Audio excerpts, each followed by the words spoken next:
Enquanto isso, o meu funcionário aqui acabou de fazer um workshop que eu pedi para ele fazer muito bem. Ah, Que eu tenho um time de robôs agora. eles estão te atendendo bem. Depois você tem que me mostrar como Atende funciona. bem. Não, eu preciso te mostrar esse Science Agent. Ele é o melhor de todos. Melhor que o KLM. Não, não testei, não estou fazendo agentes ainda, Nossa, né? ele faz apresentações assim que eu tô, nossa. Ali, ele fez uma apresentação com todos os KPIs, dashboard possíveis, como acompanhar, qual seria a quarterly, qual seria a monthly, qual seria a annual. Ele saiu com o deck todo pronto, assim. Ele foi um profissional de analytics aí. Mário, você não vai precisar nem mais substituir. Mas, gente, vamos falar do Não, do exato. nosso assunto hoje do japonês, porque é o seguinte, eu fiquei on fire ontem, né, nessa minha mania de hiperprodutividade, chefe de mim mesma, e depois que eu ouvi, né, que tinham bloqueado o bloqueio, né, me acentuou a minha vontade de fugir da realidade. Mas o que que eu fiz? Eu fui pesquisar o que aconteceu com a Gilson, gente. Eu tô sentando Ah, aqui na. você está sentando em forma de posição de lótus, porque nós vamos É, falar do Japão. exatamente, eu vou meditar. Muito bem. Pois é, mas eu achei uns findings interessantes, porque, relembrando a nossa conversa, a gente terminou falando que a gente queria entender o jovem hoje, né, diante daquilo que a gente conversou da última vez, mas, ao mesmo tempo, o Agilson trouxe aquele nosso projeto que ainda está na gaveta, que era fazer o podcast O que acontece lá no Japão. Porque, segundo essa teoria que a gente compartilha aqui, tudo que aconteceu lá vai chegar aqui digo Europa e Américas, cada vez um menor espaço de tempo. E a nossa questão era, a gente tinha terminado a sessão passada falando dos times de agente de AI, com quem o Edson trabalha agora, né, assiduamente, e a gente terminou falando de conexão, da necessidade da conexão, como ia funcionar a conexão quando você não tem um time. Mas a questão era que vocês trouxeram, mas o jovem não está precisando da conexão nesse nível, né? Então, nós vamos pesquisar lá do Japão. E aí, eu vou ler, porque eu fiquei meio pancada aqui. Eu peguei alguns estudos que eu mandei para vocês, mas o que eu quero trazer, vou trazer os estudos para a gente deixar claro para as pessoas o que nós estamos falando. O que eu achei curioso são algumas incoerências, como toda pesquisa, né, gente? Toda pesquisa vai ter o seu grau ali de bias, né? E vai ter também, está falando sempre de um público restrito, né? Mas eu estou falando aqui de dois relatórios que a gente pegou. Um foi da McKinsey, que não era específico do Japão, tem um recorte para o Japão, mas era um estudo da Ásia sobre o comportamento da geração Z. Segundo eles, entendidos, quem nasceu entre 96 e 2012. Mas a gente também pegou um relatório da Macan, lá no Japão específico da geração Z, mas com foco de comportamento, como interage, como consome, etc. Certo? E agora eu vou começar aqui os dados para depois fazer essas conclusões que me pareciam interessantes para a gente conversar. Então, desses dois estudos, alguns dados importantes foram que 75% deles acham que a gente faz uma overexposição, uma sobreexposição nas mídias sociais. Eles tendem a ser mais discretos nas mídias sociais. Segunda coisa, 49% deles se preocupam muito com os seus dados, com a privacidade dos seus dados, mas depois vou chegar no lado B disso. 90% deles pesquisam muito antes de consumir, porque, em geral, eles procuram desconto. E aqui já vem um gancho. Sustentabilidade para eles é interessante, ok, mas diferente de um millennial, né, que pregava mais por isso, a sustentabilidade não substitui preço e qualidade. Então, tem que ser junto com preço e qualidade. 80% deles preferem marcas conhecidas. Aí vem os dados que eu achei curioso. 61% deles preferem os amigos a uma relação sentimental, embora, nos últimos anos, tenha se aumentado o volume de japoneses procurando um relacionamento. Então, houve uma baixa e agora está retomando. 62% prefere ficar em casa a sair na baladinha.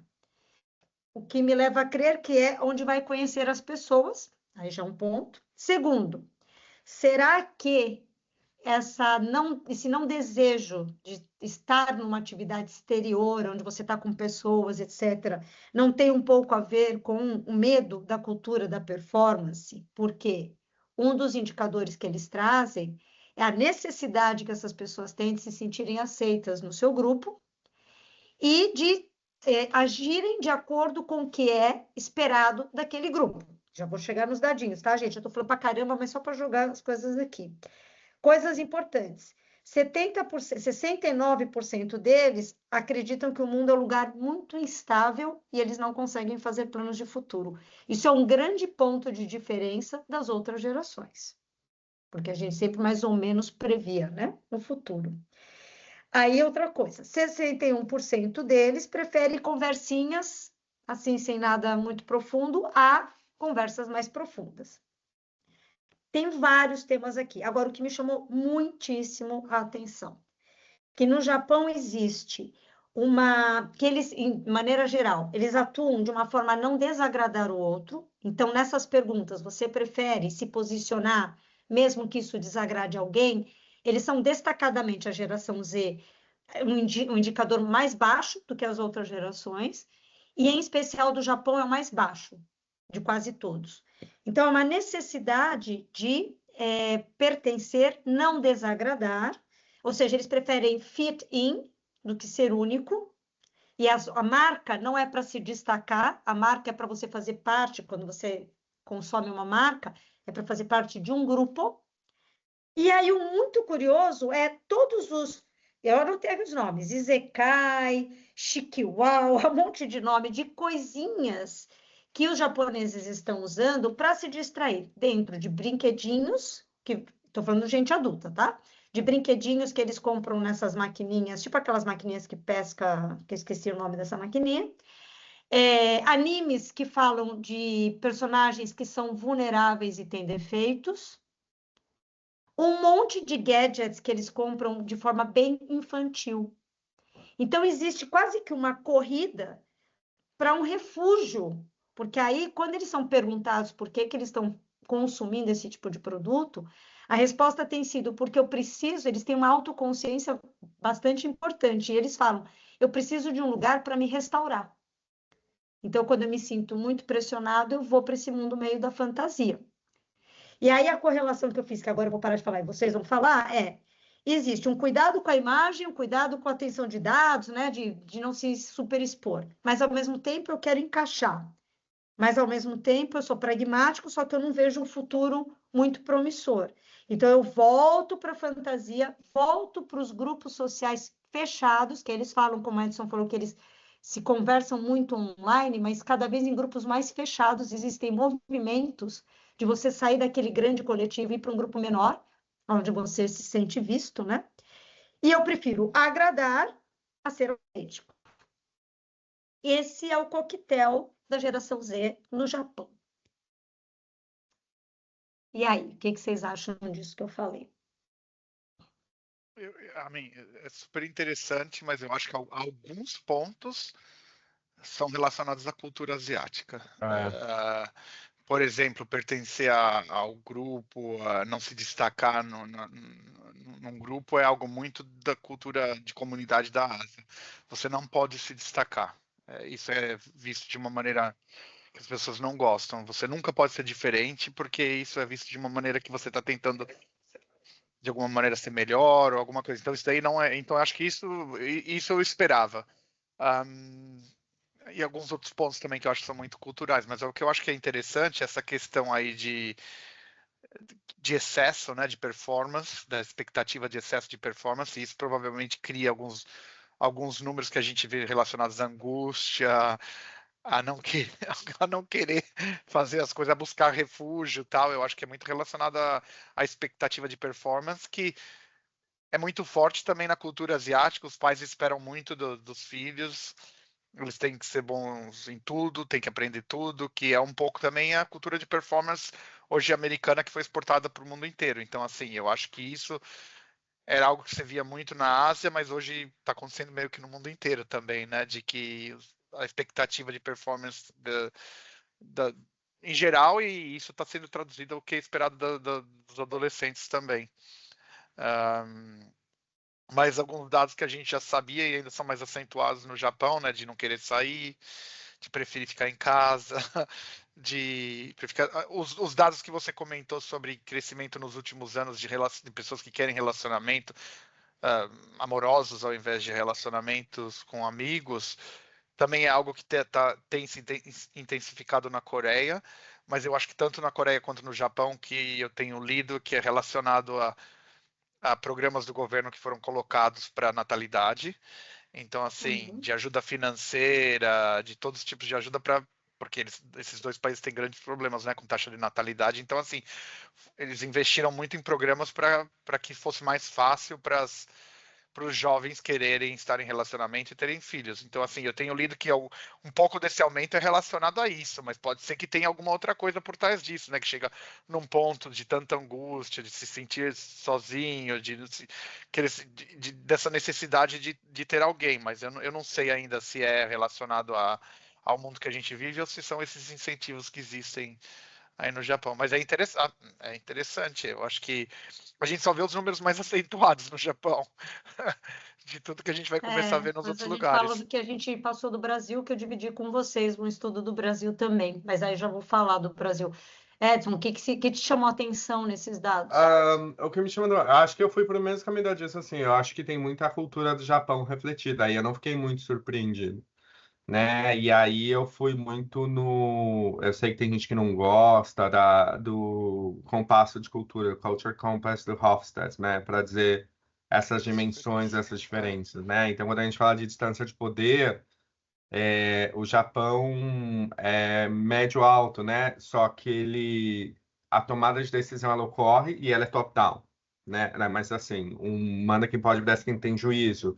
E aí é uma relação mais matriarcal e patriarcal. Já no Brasil, ela já é mais informal e ela é mais próxima, né? Então você tem um jeito de chegar, né? Enquanto no Japão ela é super formal.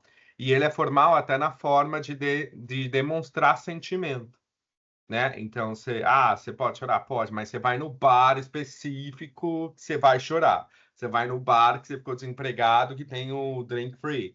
Ele não é tão espontâneo a questão do sentimento. E o individualismo e o coletivismo, o Japão ele é coletivista. O Brasil também é, mas a gente tem um traço mais individualista. No Japão, a harmonia ela é crítica. Você tem que fazer parte de um padrão, você tem que seguir a regra. É quase parecido meio que com a Noruega, assim, você tem que estar conforme. Se você não está conforme, você não entra, você não tem acesso, né? E a gente está falando também de um país onde ele tem uma incerteza, uma aversão à incerteza muito alta, né? Tudo muito planejado, a tolerância ao erro é zero, né? Aí tem, indo para a Ásia, né? Tem as mães tigres da China, o número de suicídios que a gente escuta de pessoas japonesas porque elas não passaram em universidade, o quanto quem não passou numa universidade de uma nota alta, ela é ou quase uma sub-raça, e que no Brasil não tem muito isso. A gente lida com incerteza, a gente tem um jeitinho brasileiro, a criatividade, porque né, a gente não tem certeza de nada, nem de que o próprio governo vai dar uma garantia básica para a gente viver, né? E quando a gente fala de competição, a competição no Japão ela é muito alta, né? Por mais que a gente fale, isso tá gerando, tá virando uma coisa meio que universal, eu acho que ainda, se eu for comparar os países latinos, né, a gente ainda está pensando numa qualidade de vida, em sair e ter outras coisas fora do trabalho, em fazer. Quando eu olho aqui nos países nórdicos, também não tem. Então, eu não sei se é tão globalizada essa competição, esse American Way of Life aí. Eu sei que lá o trabalho, a competição ela é intensa, mas eu acho que, dependendo da cultura que você está, essa competição ela é menor, né? E o Japão é aquela visão de longo prazo, né? Paciência, consistência, visão de década, conforme, enquanto que Aí, o Brasil é pragmático, é imediato, né? O Mas Japão tem uma eu tenho disciplina uns dados aqui, estratégica. esse é depois. interessante, eu acho, Edson, que você falou da questão de planejamento a longo prazo e tal. Uhum. Aí sim eu acho que é um pouco chocante, que você começa a ver que no Japão, você vê alguns desses artigos, eu acho que foi alguns que você compartilhou, Ale, isso sim é algo muito diferente do que você viu nos últimos anos no Japão. Esse grupo de jovens, eles não querem estar por muito tempo no trabalho. É a maior porcentagem de pessoas que saem, que trocam de emprego na história do Japão. Isso sim eu acho que é algo interessante, porque existe essa questão da harmonia, de não sair, os pais, a expectativa de que você fique o resto da sua vida no trabalho, só que hoje eles não acreditam muito nisso. Eu posso falar 2 dados aqui, porque só para não perder o gancho que vocês falaram. Primeiro, sobre o que o Edson falou, dessa cultura mais hierarquizada, top-down, né? Algumas coisas também mudam aí. Porque, por exemplo, eles confiam mais na família e nos colegas que nas instituições hoje em dia.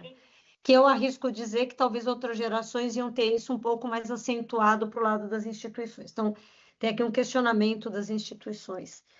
Outra coisa que para mim foi chocante, que eu não cheguei a falar aqui para vocês, tinha uma pergunta muito interessante que era se a verdade podia ser flexível. Isso sim, também achei, eu vi isso. E aí, o que acontece? Se você pega gerações mais velhas, né, a minha, outra, elas são mais intolerantes com isso. Elas acham que não, verdade é verdade, não tem meia verdade. Na geração Z, 57% deles acreditam que sim, que a verdade pode ser flexível. E o Japão, ele só perde nesse aspecto, acho que para a China. É para a China. Eu li. Eles eram Isso dos eu acho mais muito altos interessante. nesse aspecto, né? Isso eu acho interessante, porque isso é algo que nem se questionava no Japão, que é certo e pronto. Então isso mostra uma grande mudança. Aí eu acho que isso eu acho interessante. A questão deles não ficarem muito tempo no trabalho eu acho interessante. Eles preveem uma carreira variada. E outro detalhe também para já colocar no mesmo balaio. Quase 70% deles acredita que gênero não é uma coisa fixa. Que gênero é fluido. Que eu também acho que para a cultura japonesa, quer dizer, eu estou tentando fazer uma correlação que talvez não exista, mas eles são mais pragmáticos que idealistas, segundo as outras gerações. Mas eles são pragmáticos num mundo completamente instável, que eles mesmos reconhecem que é impossível fazer planos. Então, eles estão meio que, né? Eu não procuro a fantasia porque eu acho legal, procuro a fantasia porque eu sei que eu preciso fugir, às vezes, dessa realidade quando ela está demais, né? E aí... Desculpa, Edson, vai lá. Não, eu ia falar que eu estou vendo esse cenário assim, que a tensão principal aí, que eu acho que vocês falam, é a tradição versus a expressão, né? Que vai ter nessa geração Z. Uma menor tolerância e hierarquia rígida, né? Porque se eu deixo de acreditar na instituição e vou mais para a família, isso está ficando mais próximo, né? Então, olhando aí no campo da família. De querer mais voz, né? Que é difícil, porque é uma cultura meio de consenso religioso, a tradicional, né, do Japão. Então, eles estão falando assim, não, a gente quer mais voz, a gente quer mais mudança, menos disposição a sacrificar a vida pessoal. Sim. E começar a questionar esse overwork que sempre foi, né, esse burnout, né? E aí, meio que assim, acho que sumarizando aí como que as empresas, a cidade, ela vai reduzir essa rigidez, né? Porque a gente está falando que tudo isso a gente precisa reduzir a rigidez, a gente precisa dar voz e espaço, eles precisam ter outras coisas para fazer que não só o trabalho, né? E aumentar essa segurança psicológica que eles precisam ter e dar espaço para essa opinião individual aí. Eu acho que essa geração ela vai trazer isso nesse contexto, né? E aí, por isso das artes, quando a gente fala dos mangá, das coisas estarem mais à frente, de ter esses animes mais sentimentalizados e talvez não sejam infantilizados, mas seja uma questão de a gente precisa aumentar essa segurança psicológica para poder dar a nossa opinião. Aí assim, porque lembre-se, eu quero encaixar, mas eu sei, já que eu tenho autoconhecimento e sou mais pragmático, que eu não vou encaixar 100% e eu tenho minhas falhas, que na cultura japonesa não podiam aparecer, né? Agora, aonde eu consigo dar voz a isso de uma maneira segura? Na minha cultura do mangá. Então, eu crio os personagens que são eles, sim, vulneráveis. Porque é uma forma que eu tenho de usar. É como a gente usa, gente, é a mesma analogia de você usar Avatar, né? Quando você entra em multiverso, é a mesma analogia de você criar um perfil no aplicativo de relacionamento. É quase assim, tá indo alguém lá como meu Que não balão de sou eu, que ensaio. tá me Não representando, sou mas eu, não sou não. eu. Mas sou É, eu, no fundo, ele me é. representa, né? Então, eu achei muito interessante. Agora, vocês trouxeram a questão da angústia, mas falando muito do Japão. A gente foi pesquisar o Japão porque a gente está imaginando que vai chegar aqui. Eu não sei se vocês tiveram tempo de ler o que eu compartilhei com vocês, que já era do mercado brasileiro, era um recorte do adolescente até 17 anos. E assim, gente, é assustador porque é um grupo com mais de 1.500 pessoas, eles fizeram focus group com adolescentes e os pais dos adolescentes. Tem uma coisa que eu acho que toda geração deve ter falado, né? Que não me escutam, acham que eu sou É, sempre foi folgada, acho que assim. eu não trabalho, blá, blá. Acho que todos nós passamos por isso. Mas todos eles mencionam a questão do momento atual do mundo. Então, assim, é aquela questão de eu me sinto a palavra que eles mais trazem, ansiedade. Agora estou fazendo um recorte para o adolescente brasileiro, tá? Ansiedade, angústia. E aí, quando você vai no focus group, está muito relacionado ao que eles estão vendo ao redor deles. Não é só a relação deles com os pais, que não escutam, etc. É aquela sensação que está sempre atrasado, que está sempre tendo que fazer tudo. Existe uma cultura de performance muito alta para o Isso para mim adolescente, é muito claro. que está cansado, né? Eu vejo às vezes meus sobrinhos pequenos falando, estou cansado. Eu já falei isso para vocês, né? Quando uma criança de 8 anos fala para mim, estou cansada e não era de brincar, eu acho que aquilo está E esquisito, né? isso era super normal na Ásia, quer dizer, é normal e sempre foi normal na Ásia. Quer dizer, isso foi quando eu fui há 10 anos atrás para Hong Kong, eu achava isso incrível que as crianças estudavam. Você sabe que é de segunda a sábado, e em alguns lugares é de segunda a segunda, eles estudam todos os dias. E saem da escola às 3 da tarde e ficam até 8 horas da noite em after school classes, que eles têm, que é reforço, que é aula de música, que é aula disso, que é aula daquilo. Então, assim, eles estudavam o dia inteiro. E eu ficava impressionado. E isso sempre existiu, essa questão de performance na Ásia era muito importante, que era uma exigência um pouco dos pais, isso, daquelas supermães chinesas e tal. E isso eu acho que aos poucos está começando a se Pois é, flexibilizar. O que é até bom, entendeu? A gente tem que pensar o que é bom para algumas sociedades e o que não é. Eu acho que isso é até bom que seja acontecendo. Agora, de novo, como esse tempo está sendo usado, quando você pega um dos artigos que você compartilhou, que isso me chocou, eu não tenho dados de antes, mas quando você pega as 10 principais atividades de um jovem japonês, você viu? Não, e no do rede brasileiro social, também. jogar games, ver séries e vídeo, ouvir música e Esse é podcast, ficar brasileiros, sozinho. brasileiros. É esse daí brasileiro? É. E isso me chamou a atenção porque tanto os pais quanto os adolescentes, eles passam mais tempo assistindo série e filme, juntos ou separados, que em atividades sociais É, presenciais, tanto porque os você vê, pais quanto os família, adolescentes. estudar e ler livros fica lá embaixo, são Lá as três embaixo. últimas. Uhum. E isso eu acho estranho, quer dizer, eu cresci lendo livro, lendo gibis, né? Não sei, na nossa época a gente lia gibi e tal. Tinha tempo de tela? Tinha, era televisão, também era algo que os nossos pais controlavam. O nosso único tempo de tela É. era com É a televisão. TV. Mas os 5 primeiros são relacionados a tempo de tela hoje em dia. E aí vou colocar uma coisa A nesse angústia tempo vem de da tela. onde? Não é? Então, tem um detalhe que aconteceu na minha família essa semana, até conversei com as minhas irmãs. Existe quando a gente fala da cultura da performance, porque se eles estão mais tempo online do que presencial, a cultura da performance não vem só dos pais, vem do que eles estão vendo nessas redes, nesses Sim. grupos, que, né, eles têm que estar sempre alcançando uma determinada coisa. Mas eu percebi um discurso comum que eu acho que apimenta a questão da cultura da performance para o adolescente. Com essa história de celebridades e pessoas que ganham milhões e supostamente, né, lenda urbana, o que eu noto às vezes um adolescente, ele faz um videozinho qualquer e fica todo mundo assim, posta porque vai viralizar e você vai ganhar milhões com 15 anos de idade. Era uma coisa que a gente não sofreu nas nossas gerações, nem o milênio, nem o X. De ser famoso, de ter uma mini celebridade, podia ter, né? Alguém que cantava, na minha época era a Patrícia Marques, lá do Balão Mágico, né? Então, assim, tem uma celebridade, cantava. Mas você não fazia uma coisa e o adulto já mercantilizava aquilo. Você não fazia um desenho, mostrava para o teu pai, ele falava, vamos pôr esse desenho na galeria de arte das crianças e vamos ganhar dinheiro com isso. Não. E hoje eu escuto os pais falando, não, põe porque vai viralizar, porque aí você vai ganhar milhões. Então, claro, nem a produção artística de uma criança, criativa, ela pode fazer simplesmente pelo prazer de fazer. Ela tem que fazer com uma finalidade de viralizar. Uhum. É interessante você falar É, isso daí, porque olha os sonhos e metas dessa geração.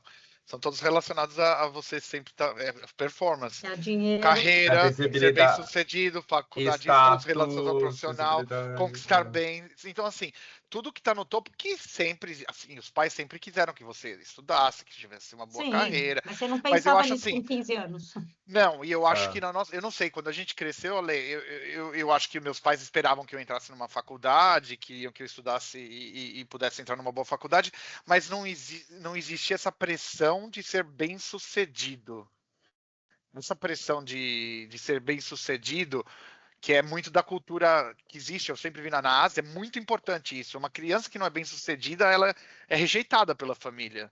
É aquilo lá, você não serve para nada, você é ovelha Mas negra, a justa porque a minha pergunta é, no É. mundo onde todo mundo é bem-sucedido, quem é mal-sucedido? Quem é bem-sucedido na realidade? Porque vamos imaginar, se todo mundo é criado para ser bem-sucedido e o 100% é bem-sucedido, então quem é Mas aí que bem-sucedido tá, na verdade? por isso que eu te digo, eu acho que essas sociedades entraram na era da angústia muito mais cedo do que Claro. as pessoas que estão vendo isso na América Latina agora, no Brasil, ou seja.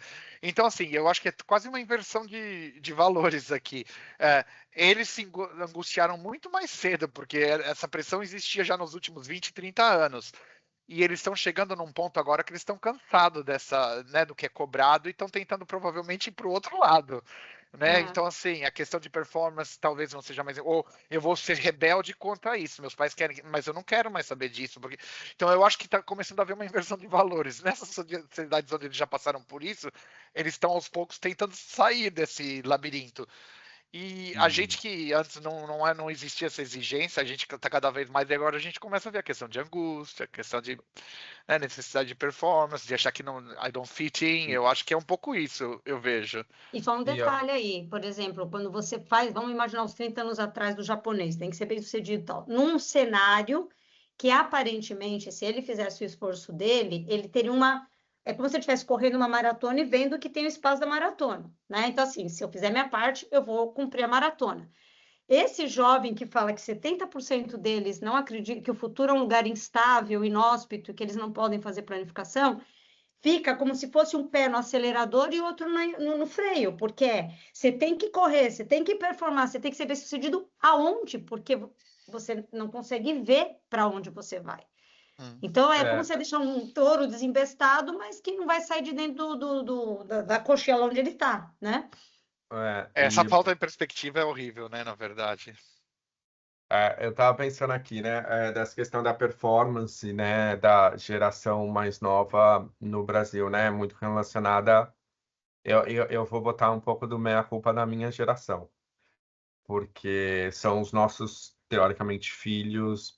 Eu tenho um primo já neto, assim, mas ela é mais velha que eu, então eu vou falar os filhos da minha geração. Por quê? Quando você olha o advento das redes sociais, das mídias sociais, que é o like, não sei o quê, quem colocou essas crianças para aparecer na tela e ganhar view foi a minha geração, Ah, né? Então eu falo que tem o ciclo da blogueira, né? Que é assim, engravidou, a criança não nasceu, mas ela já tem um perfil. Ela tem um perfil. E aí é o que ela ganha, quais são os recebidos do bebê, e tarará. Aí é o chá revelação, aí é a escolha do nome, tudo já é feito para um engajamento e uma performance.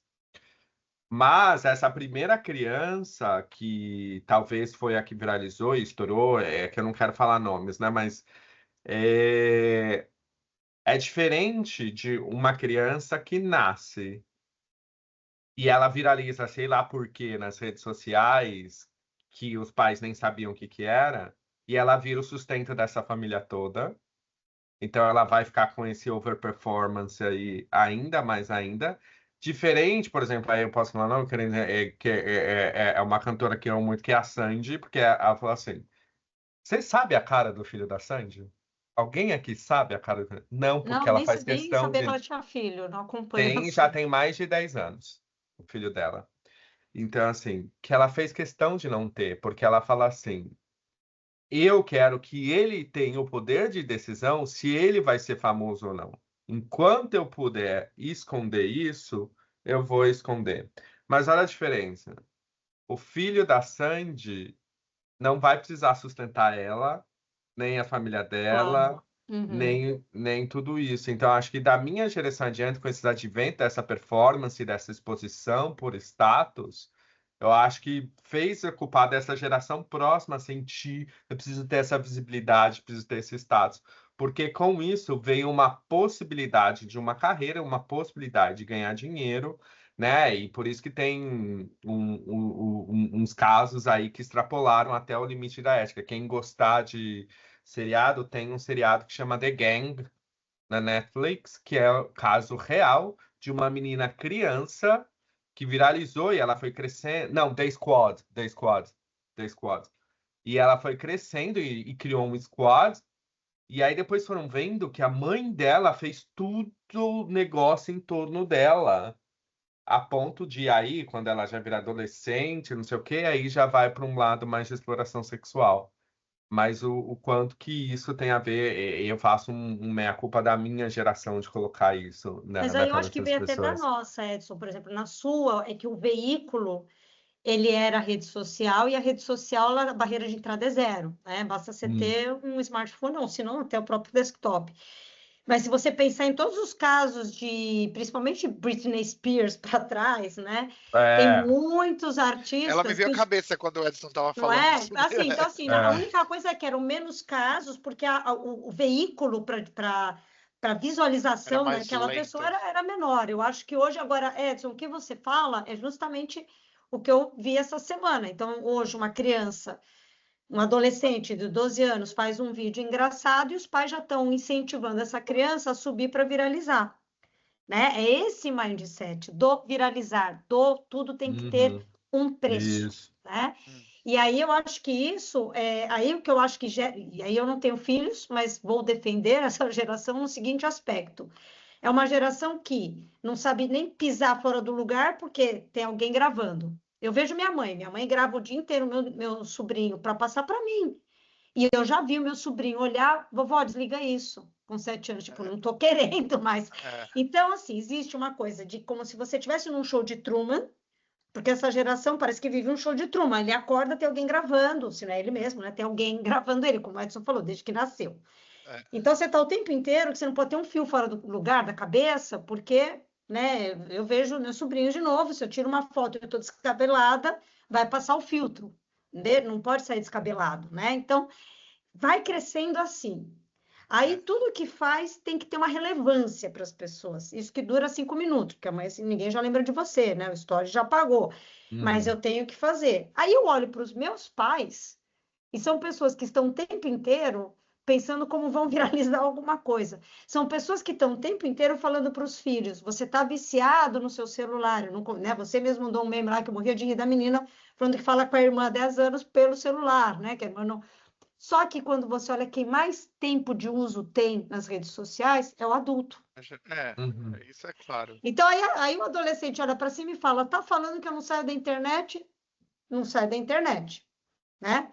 Tá falando que eu fico o tempo inteiro fazendo cara de boca, mas eu não posso sair de pijama mais bonitinho que alguém me tira uma foto e fala: ai, meu filhinho, amo mais que tudo na vida. E sobe a foto. Então fica tão incoerente o discurso que é difícil. A adolescência já é uma chatice. No mundo que está quase acabando com gente bloqueando o bloqueio, né, gente? Porque Uhum. vou falar disso até cansar hoje, porque estou com isso na cabeça. E além de tudo, você ainda tem que ser coerente no mundo de incoerentes. Quando você é adolescente, com os hormônios a mil, é meio Então, mas demais mesmo, né? a esperança realmente, né, como sempre foi, né, nas novas gerações, é que eles deem um pouco de um basta, né, no que anda acontecendo. Eu acho que estava nos dados que você comentou no começo sobre o Japão, e a gente já começa a ver isso nas gerações mais novas, eles não querem estar tanto tendo a vida exposta na rede social. Eu vejo isso Uhum. também com meus sobrinhos de 7 anos, outro de 13 anos no Reino Unido, eles não querem. Eles não postam nada, eles não querem, eles acham estranhíssimo os pais estarem postando o tempo todo.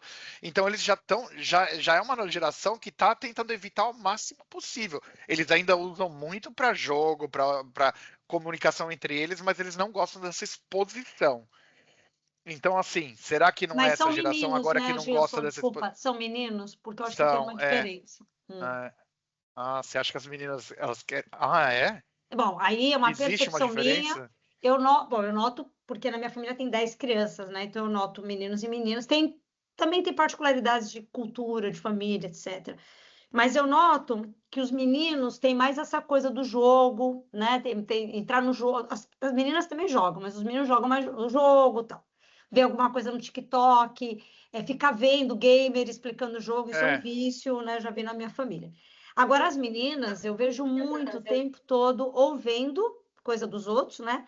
Ou fazendo microvídeos, que sobem ou não, né? Seja no TikTok, no Instagram. Então, para menina, eu acho que existe uma necessidade, estou me arriscando aqui, mas é o que eu percebo do meio que eu vivo, de aparecer mais, de se fazer vista mais que menino. Então, sim, que eu acho que tem alguma diferença. Não sei se o Edson tem algum dado sobre isso. Não, eu não tenho dado, não, mas eu fico pensando, o que será que causa essa percepção, né? Eu Ah, acho que a menina, desde o princípio, ela já é acostumada a pensar na imagem, acostumada a se vestir bem, né? Se vista isso. assim, pareça assim, não sei o quê, e a buscar uma validação externa. Enquanto o menino, ele socialmente não é educado para isso, né? Isso. Ele. Eu vi um vídeo esses dias da. Esses dias não, acho que ontem, da Anitta, que ela estava se arrumando para começar um show. E aí perguntaram para ela, né, o que que ela menos gosta dessa parte de fazer show, essa parte de ser mulher. Porque se eu fosse um homem, eu colocava uma calça jeans, uma camiseta branca, ia lá de cara emburrada, fazia o show, tava ótimo. Agora, por ser mulher, eu vou lá, entrego tudo mais um pouco, me maqueio, e o povo ainda reclama. Né? Então, acho que hoje na sociedade o gênero feminino, né, o gênero da mulher já é esperado essa alta performance de imagem, de comportamento, não sei o quê, e essa validação interna. E tem Agora, esse incentivo, né, para ser isso.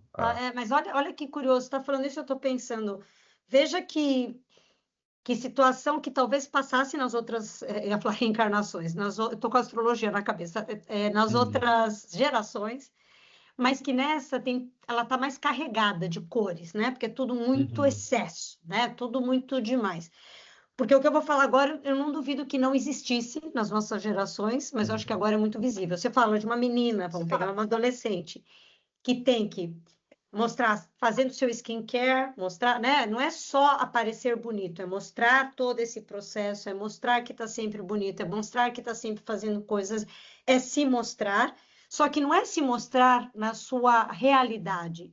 Tipo, Uhum. acordei colheira, tô gordinha, tenho pança. Não, Não. né? Agora eu estava vendo, tem um outro movimento bem pendular, que agora muitas pessoas se mostram raquíticas, né? Um excesso De de magreza volta. na mulher, parece um osso e tá na moda, seja por canetinhas ou coisas assim. Então, alguém que está um pouquinho mais cheinho já fica envergonhado de pôr, né? Então, existe essa exposição de um critério de beleza inatingível. Por outro lado, você tem um bando de adolescentes meninos nesses movimentos à la Manosfera, que eu vi lá o documentário que você passou, que se sentem, se eu não sou rico, porque olha que absurdo o grau que a gente está chegando do estereotipado, né? A menina é quase uma estátua, e não vou nem dizer grega, porque a grega tem uma certa rechonchuda lá, né? Não, é uma estátua esquálida, deve ser sei lá, de um Schiller da vida, um negócio assim quase cadavérico, mas por outro lado, o menino, se ele já, quando eu vejo os meninos sendo entrevistados nesse documentário, o menino já tem essa noção que se ele não é bonito e rico, não basta ser, tipo, bonito, ele tem que ser bonito e rico, né? Rico fazendo sei lá o quê.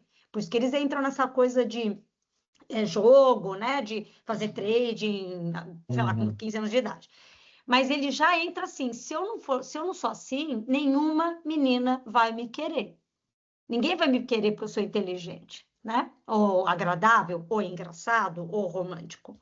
O fato é, eu preciso ser. Então, aqui indo no extremo, a menina preciso ser seca, esturricada e tá sempre bonita, perfeita, e todas as fotos fazendo aquele biquinho, e parecer que eu sou inatingível, porque, né, se alguém me conhece, vai ver que eu tenho uma barriguinha, né, que eu não sou tão bonita assim. E o menino falando, se eu não sou o foda, desculpa a palavra aqui, ninguém vai ficar comigo. Eu vou ser o famoso incel. O incel o nerd dessa geração é o incel, porque na minha geração ninguém queria ser nerd, agora os nerds estão milionários, né, gente, mandando na gente. Mas agora é o incel, né? Então eu não quero ficar sendo o virgem aos 50 anos. Então, olha que mundo duro que eles estão herdando, né? Não sei se eu estou exagerando aqui, mas. Não, eu acho que não. Eu acho que tudo isso é alta performance, né? Mas de acordo com a sua identidade, essa alta performance ela tem uma expectativa. Eu fui direto pro mundo gay, né? Da alta performance. O que é você ser um gay standard, assim, outstanding? Você tem que ser magro, você tem que ter barriga tanquinho, você tem que ser bem-sucedido, você tem que ter um bom cargo, de preferência, se bobear, você faz dinheiro sem trabalhar, você tem que ter uma rede social mega bombada, você tem que ser ativo, você tem que ser super dotado, assim, é uma série de categorias, assim, de uma performance extremamente grande, assim, dessa alta performance. Que se você não se encaixa em cada um deles, né, e igual assim, aí, e também, né, para as pessoas negras, né, o que você ouve, Thaís Araújo, Luana Jano sempre falando, a gente tem que estar impecável, o cabelo tem que estar impecável, a roupa tem que estar impecável, a gente não pode andar fora da linha, tararara, senão a gente não é percebido. O quanto que a nossa identidade, ela também vai influenciar essa alta performance, né, percebida por essa sociedade. É Mas eu muito adoro ser interessante. diferente, eu adoro ser diferente disso, porque abre totalmente um novo mercado de pessoas que estão interessadas em você pelo que você é. Mas Então, você assim, conhece esse mercado porque no mercado existe, hétero existe. Eu ia falar isso porque, assim, pra mim, cada vez mais ser autêntico é mais legal. Para mim também, é cada vez melhor, na verdade, porque existe um grupo muito menor de pessoas autênticas e diferentes que não encaixam nessa caixinha, e tem Exato. pessoas interessantes que gostam de quem não está por fazendo que parte vocês acham disso. que a gente quer ser autêntico? Quantos anos nós temos aqui, meus amigos? Vocês estão esquecendo desse detalhe. Não, sim, tem A uma gente curva já de viveu o maturidade, de suficiente autoconhecimento, de terapia, de A gente já fez muita terapia, a coisa. gente já Sim, na viveu, a nossa gente já geração a gente viveu. vê isso, sim. Eles Exatamente. não. Eles não. Exatamente. Eu E posso ainda dizer. vou dizer, de gente terapeutizada, tá? Mas outro dado importante do Ó, japonês. Do japonês era que 50 e poucos mais a por cento terapia, deles né? falavam que pelo menos 49% acreditavam que as pessoas tinham que fazer terapia. Isso eu fiquei muito feliz. E eu arrisco dizer que acho que no Brasil deve ir mais ou menos por essa linha mas eles também. fazem? Eles acreditam que se deve fazer. Não, Mas isso é eles uma outra fazem? pergunta. Essa é a minha Mas pergunta. posso falar? interessante. Já é um Já é movimento. uma mudança, eu também acho. São mudanças interessantíssimas no Japão. O que eu acho que vai ser complicado para aquela sociedade é que a sociedade não está preparada para essas mudanças. Então, assim, existe toda uma geração que tem esses valores, que quer isso, mas eles não foram nem formatados ou educados para estarem numa sociedade que funciona totalmente de maneira diferente. Quer dizer, você não pode. Essas que nós falamos de meias verdades, ou de não seguir o que está no protocolo, ou eles foram formatados, desde que eles foram educados desde criança, a seguirem ordens, a seguirem processos, a seguirem. Então, assim, e de repente você fala: não, eu não acredito que existe uma verdade universal, eu acho que existem outras maneiras de fazer a coisa. Daí isso começa a ficar um pouco complicado para um sistema que é totalmente formatado em seguir. Sim, mas aí sabe o que eu acho? Se você olhar, tem uma coisa em pesquisa que vocês têm que lembrar, a gente não é do Ibope, mas eu e o Edson, por exemplo, a gente rodou pesquisa de clima, pesquisa de engajamento. Existem algumas que eu tenho risada, dou risada depois de 20 e poucos anos fazendo isso, porque assim, a pesquisa ela é sempre meio que aspiracional. A pesquisa devia ser, você faz, né? Ele falou da terapia, porque assim, uma coisa é aspiracional. Eu o que você gostaria de. acha e outra coisa é o que você faz. Então, dito isso, eu acho que o que essa pesquisa revela é que não vai ser uma mudança abrupta. Porque só vai ser uma mudança abrupta se acontecer uma tragédia, uma hecatombe, qualquer coisa do gênero. Se não, são sementes que vão sendo plantadas para que uma próxima geração já consiga ver. Se essa hoje fala, olha, verdades, elas têm uma flexibilidade, ou gênero para mim não é fixo, pode ser que essa pessoa seja fluida e nunca vai assumir. Mas ela já está pondo voz para uma coisa que lá no passado nem se falava. Sim, Então, sim. é a mesma coisa, por exemplo, você falou do mundo gay. É muito diferente você ter sido gay em 1970, 80, 90, 2020. Então, não estou falando que é fácil para ninguém, mas hoje as pessoas conseguem falar sem sentir que vão, né, tomar um tiro. Talvez uns anos atrás não era assim. Então, eu acho que é mais Sim e sutil. não. Sim e não, porque eu acho que as Sim, coisas não, estão sim. sim e não. Depende Depois do é um outro contexto. episódio que depois, quando a gente terminar aqui, eu vou falar Depende sobre do coisas que estão contexto. acontecendo. Eu acho que também isso está mudando. Mas você entendeu? Porque na Não, aí está geração mudando por mais uma nova, outra. Desculpa, a geração mais nova adolescente está ficando mais mais conservadora. conservadora. Mas você sabe o que Que é eu o estava lendo a pêndulo. É respeito? chocante E se eu contar o que meu é, sobrinho me falou outro dia. Assim, agora, de famílias é chocante, na verdade. Assim, o meu sobrinho de 7 anos, com uma família totalmente aberta, que me aceita. Os irmãos foram no meu casamento, o de 13 e o de 17 anos, e o pequenininho falou uma coisa assim que é chocante. Você vai Assim, divulgar ou nós vamos ficar aqui na expectativa? eu acho que tá falando de família, mas assim, ele falou assim, Agora você pode titio, contar daqui a pouco. titio, eu adoro você e o tio, né, Vincent, mas eu até agora não consigo entender como você pode ter casado com um homem. 7 anos de idade. Eu falei, não tô entendendo, por que você tá falando isso? Do nada, assim, ele jogou isso. Eu falei, por quê? Se ele gosta de mim, gosta do tio Vincent. Mas não é normal. Não é normal dois amigos estarem juntos e casarem. O normal é um homem e uma mulher.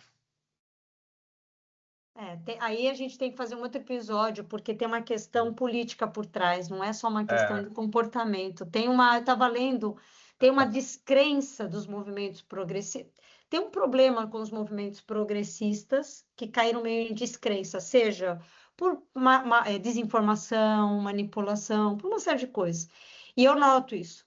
Que essa geração que está vindo, é muito sutil, porque é uma diferença pequena de anos aí. Talvez o adolescente não ia ter essa discussão com você. Não, é 7 Ou anos, de imagina. 8. É isso que eu estou notando. Essa é a geração que hoje tem até uns 10 anos. Que é uma geração que pegou um momento em que todos os movimentos woke, tudo isso que começou a ser muito questionado. E aí o discurso na escola, no discurso dos pais conservadores, no que videogame que eles assistem, com no as videogame, maiores. nas redes sociais, em tudo naquelas isso. pessoas que estavam incomodadas com os movimentos progressistas, porque assim, é a mesma história, quando está tudo na moda, ninguém fala. Quer o melhor exemplo? Todas as políticas de diversidade, inclusão, papapá. Tava que tava. Bastou o nosso amigo querido, que eu vou chamar ele de Espinha, o Espinha, porque eu não quero falar o nome dele, o Espinha, depois explico porque Espinha. O Espinha falou, no dia seguinte, o Facebook foi a primeira, a meta.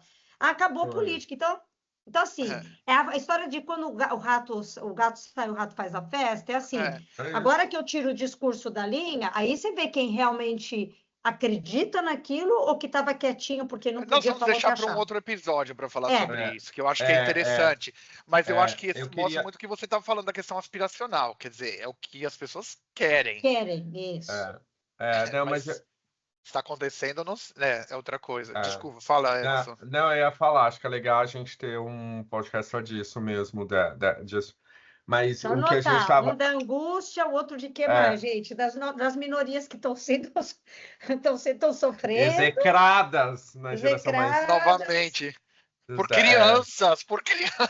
O efeito pêndulo, né? Mas posso te falar, fato dele perguntar para você, desculpa, Edson, eu já vou te deixar, mas eu acho que assim, o fato dele perguntar para você é uma coisa para você ver de uma forma positiva.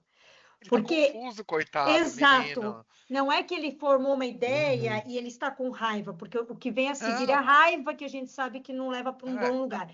Ele está confuso, ele está sofrendo uma dissonância cognitiva. E o fato de uma criança poder expressar isso é bom, para quem verdade. é o objeto da confusão dele, para mim eu vejo isso positivamente. É verdade. Não, Diga, o que eu fiquei pensando assim, quando você falou lá, Gilson, como que isso vai ser desses jovens numa sociedade que não está formatada para isso, que não Para está preparada isso para isso? Essa é a função do jovem. O jovem mudar. é ele que faz essa mudança, né? Quando a gente pensar no pós-guerra, que teve Love is Love, todo o movimento hippie, não sei o quê, foi justamente para fazer esse contraponto. Então, a sociedade preparada, ela nunca vai estar, né? Então, acho que o jovem, quando ele vem, quando ele faz essa mudança, e assim, eu acho que é bem pouca, tá? Eu acho que é muita, né? Dentro desses movimentos, acho que preparar a sociedade nunca vai estar. Depois ela vai e ela se estrutura, né? Então, primeiro precisa a gente entrar, falar vou usar o movimento trans, por exemplo, falar de gênero, falar do movimento trans, fazer o LGBT para ter hoje uma trans na comissão de uma mulher trans na comissão de mulheres, para quem sabe um dia mudar o sistema de registro para um sistema que não seja não binário, né? Que hoje ele é binário, né? Só tem homem e mulher, não tem mais nada além disso, né? E acho que essas mudanças elas vão acontecendo e é o papel conforme esse do jovem conforme isso vai acontecendo. Tanto que é muito comum em qualquer lugar, se você pegar onde essas revoluções começam a acontecer, elas nascem nos centros universitários, né? Nas cidades universitárias, né? Eu e a Lê, a gente foi para Gdańsk, né, Ale? Gdańsk, Recentemente, e lá que saiu o movimento de libertar a Polônia aí do solidariedade. antigo comunismo, né? O movimento de voto, direito das mulheres, em São Paulo, saiu dentro da USP. Então, esses movimentos, Isso que eles eu acho que saem seria legal. A gente tem focado muito quando a gente conversa, quer dizer, quando eu falo a gente, não somos nós três, a sociedade tem focado Uhum. muito em quão diferente essa, né, a juventude é e como é chocante alguns dados. Mas eu acho que durante toda a história da humanidade sempre existiu isso, né, da geração mais velha não entender a geração mais nova e achar que como é E possível, vice-versa. Sempre existiu e vai continuar. Eu acho que a gente tinha que começar a tentar focar um pouco nesses dados. Então, o que significa isso, né? Como que eles vão mudar? Como que a sociedade vai ser quando ela estiver sobre a gestão dessa juventude que vão ser os próximos gerentes, diretores, líderes, políticos? A gente tem que começar a pensar, acho que um pouco nisso, que é sempre difícil, né? É meio abstrato para a gente pensar como vai ser o mundo com a maneira que essa nova geração trabalha ou pensa. E acho que a gente tinha que tentar chegar numa maneira de focar um pouco, né? Tá bem, esse é o dado. E o que significa isso, então, para o futuro da sociedade, né? Deixa eu pegar dois pontos. Você falou agora o Edson falou agora das universidades, né? E aqui eu vou falar de duas instituições que forjam, né? Além do círculo social, que é o que a gente está discutindo aqui, mas você tem a família e você tem, vamos supor, né, a educação, onde essa pessoa vai ter educação. Sim. Eu trabalhei muitos anos no setor de educação, né? E eu me questiono o que vai ser essa faculdade daqui para frente. Não digo por conta da tecnologia apenas. Isso 15, sei lá, 10 anos atrás, quando eu trabalhava numa empresa de educação, a questão toda era treinar o professor para trabalhar com a tecnologia, né? Porque saiu dele ser o comunicador da informação e ele teve que competir com o celular do aluno. Então, como é que ele integrava isso?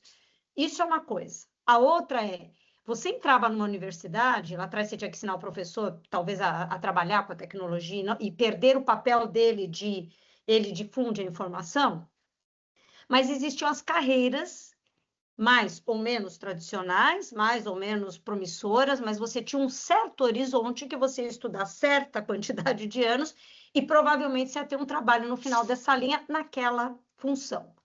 Hoje eu não sei como as universidades vão sobreviver, né, as escolas de negócio, porque você não sabe. Eu vou só terminar isso aqui porque eu ia falar da família junto, mas você já parei aqui na minha frase, estou acabando. Não, pode falar, pode falar. É que eu não sei como eles conseguem fazer essa coesão num futuro que eles não sabem nem que trabalho vai ter lá no fim da linha, eles não sabem nem para que eles vão estar formando essas pessoas. Então, o que eu quero dizer, depois eu falo do outro pilar para deixar o Edson falar, mas a gente tem aqui os dois pilares, estou falando de educação e depois eu vou falar da família quando for minha vez de novo. Me retiro, Edson pode continuar. Não, é porque não, é que eu acho que ele fez uma coisa que eu falei, pô, não, é porque eu sei onde você trabalhou e na área de ensino, e aí eu acho que eu quero fazer uma distinção com toda a educação, né? Assim, uma coisa é instituição de ensino com educação e pesquisa e progressão de ciência, e a outra consórcio de diploma.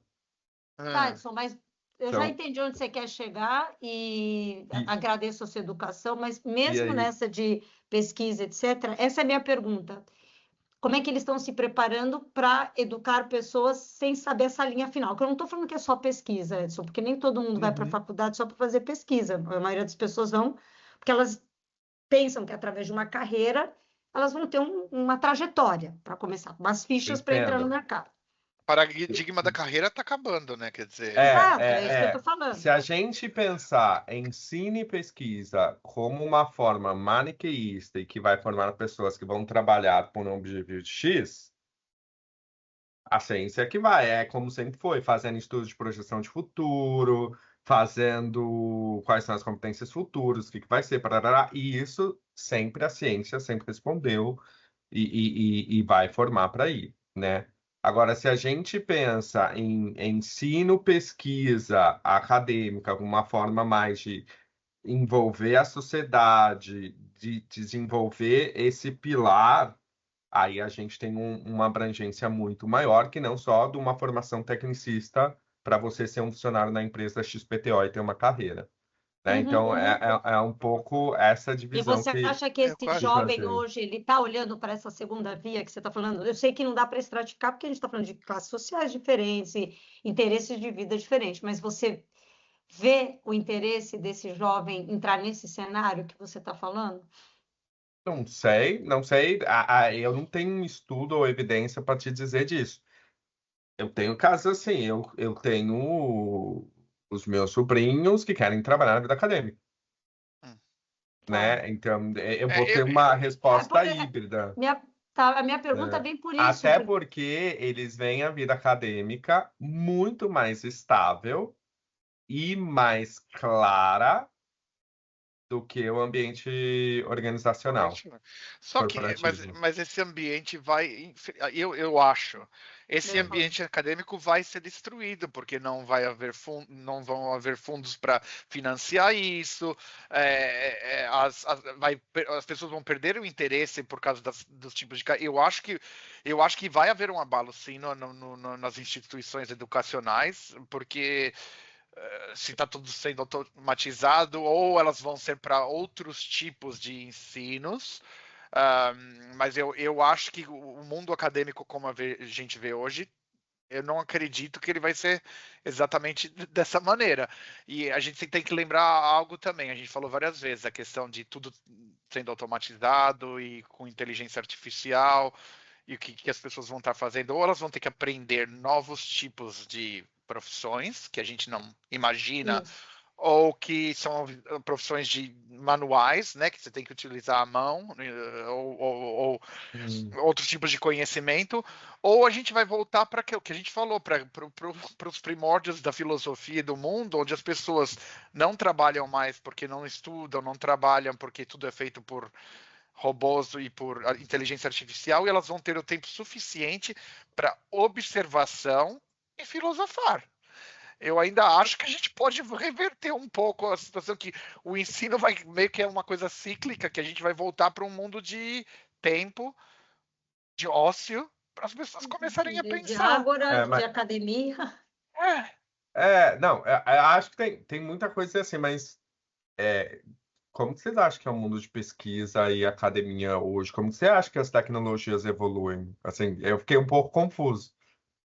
não, claro que elas evoluem com isso tudo, mas nós estamos chegando num ponto que a gente vai precisar continuar fazendo isso, ou elas vão fazer eles mesmos? Entendeu? A gente já falou, esse aprendizado que está acontecendo hoje, até quando a gente vai ter que estar ensinando máquinas ou programas a fazerem coisas? Quer dizer, a gente está chegando num ponto onde eles se auto ensinam eu não sei, realmente eu mandei para vocês outro dia, né, questão aquele meu amigo que está trabalhando na área de desenvolvimento e tal, ele fala, Uhum, eu nem sei se eu vou precisar estar trabalhando na área de TI mais, uhum, eu não faço uhum. mais nada, eu mando eles fazerem e eles estão começando a aprender a fazer, o que a gente havia conversado no último no último episódio. Eu não sei até quando vai haver essa necessidade de a gente continuar dando input para algum desses modelos. Não, eu acho que input não dessa maneira, mas dizer que eu acho que tudo isso ainda é por causa da pesquisa e avanço acadêmico e avanço científico que acontece. E isso só chegou hoje por causa disso, não tem outra forma, né? O Edson, eu sei que você ficou ferido aí, tocou no seu Não fiquei, não, é porque eu fiquei assim, Você acabou com a minha carreira. me agora deu.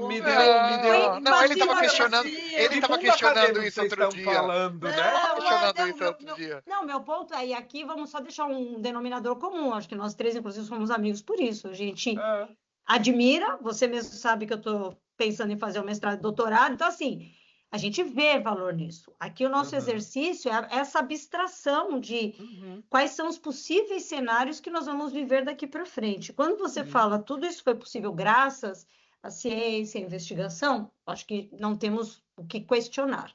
O que eu acho que o Agilson está trazendo, e não é uma resposta, é uma pergunta, é se a inteligência artificial avança como supostamente se preconiza por aí, que ela auto-aprende, auto-evolui, que ela não sofra a autofagia lá, que em algum momento, se ninguém produz nada, ela vai ficar produzindo sobre ela mesma, então a gente já não sabe o que ela vai produzir, na verdade, né? Porque vai estar meio que limitado. Mas, faz menos de um mês, o CEO da NVIDIA falou que ele já entende que já existe uma AGI, uma inteligência artificial geral, ela ainda está terminando seus detalhes, mas ele tinha previsto para 2029 e, segundo ele, já está entre nós. Como se tivesse um alien, que aí também seria outro podcast. Empurrando javali. Ele está entre nós, eu fiquei me imaginando contatos imediatos do terceiro grau, a gente pode falar sobre isso também, porque também tem uma teoria aí. Mas meu ponto que eu acho que a pergunta da Gilson será que a gente está chegando ao ponto de ter um sistema que ele pode, ele mesmo fazer todas essas pesquisas, todas essas investigações e basicamente mandar a gente fazer o que ele acha que tem que fazer? Essa é a pergunta. Não é tirando o valor da ação em si, é pensando qual seria esse possível cenário, né? E aí eu não tenho resposta para isso. Aí a gente vê qual que é a filosofia, né? Qual que é o limite da ciência? Pois é, eu não sei qual é o limite. O que a gente sabe? Eu não sei. Né? Não, o limite não existe. A questão não é o limite da ciência, é o quanto isso vai estar sendo feito por humanos e o quanto isso vai estar sendo feito por... Eu vou fazer uma pergunta bem básica, bem básica. Isso a gente não tem condições de responder. Tá. Né? Isso... Vou fazer uma pergunta for dummies aqui. Eu estou falando for dummies porque eu não sei como funciona o processo de pesquisa, estou aprendendo com você. Eu imagino, tá? Você pegou lá uma tese, você está estudando um tema, e aí você vai buscar em diferentes fontes sobre aquele tema, para você poder fazer suas análises, usar algumas metodologias estatísticas. Você vai fazer você vai fazer essa identificação, certo? Do qual é o meu foco de pesquisa, que fonte eu vou usar, que metodologia eu vou usar, etc, etc. Tudo isso na nossa capacidade humana, você leva um tempo. Hoje, talvez, você pegue uma parte de artigo, você sobe lá no notebook LM e fala, por favor, você pode apontar para mim os principais pontos para saber por onde eu vou trabalhar? Você pode agilizar uma parte dessa pesquisa, mas quem definiu o que vai ser pesquisado, fontes, etc, etc, foi você. E você, como ser humano, tem uma capacidade limitada. Você não consegue, fazendo meu exercício hoje, você não consegue ler 10 mil papers ao mesmo tempo, você não consegue identificar 5 fontes. Se a gente pensar na computação quântica, vai chegar um momento em que o computador ele vai processar. Bom, não vai chegar, não, já chegou. Ele consegue processar 1 milhão de vezes mais o que você está conseguindo processar. Né? Então, aqui em Barcelona tem um desses supercomputadores. Eles resolvem temas, eles são, inclusive, gratuitos para quem tem projetos de pesquisa, para temas que levariam 30 anos para as pessoas conseguirem chegar nos dados, e eles chegam em, sei lá, meses. Então, meu ponto pode ser que a tecnologia avance a um ponto que ela consegue ter esta capacidade de processar tudo que você definiu para processar muito mais rápido. Então, o teu doutorado não vai levar 4 anos para fazer, vai levar 2 semanas, porque ele vai conseguir chegar num grau de depuração dos dados para você, que aí sim, o seu exercício vai ter que ser pôr seus neurôniozinhos tico e teco para pensar, certo? É isso, eu só fiz Sim. uma ilustração for dummies do que eu imagino que pode Agora, acontecer. Não, mas é isso. o que você disse antes, Edson, aquela questão né, como você falou, o que você chamou a questão dos diplomas, quando Do Ele consórcio de humilhou, ele diploma. o humilhou meu... consórcio de diplomas. Não, eu não me Consórcio de humilhei, Ele eu não diplomas. tentei entendeu que eu ser falei que eu educado. trabalhei O educação. consórcio Para não de abrir uma diplomas. polêmica, para não abrir uma polêmica,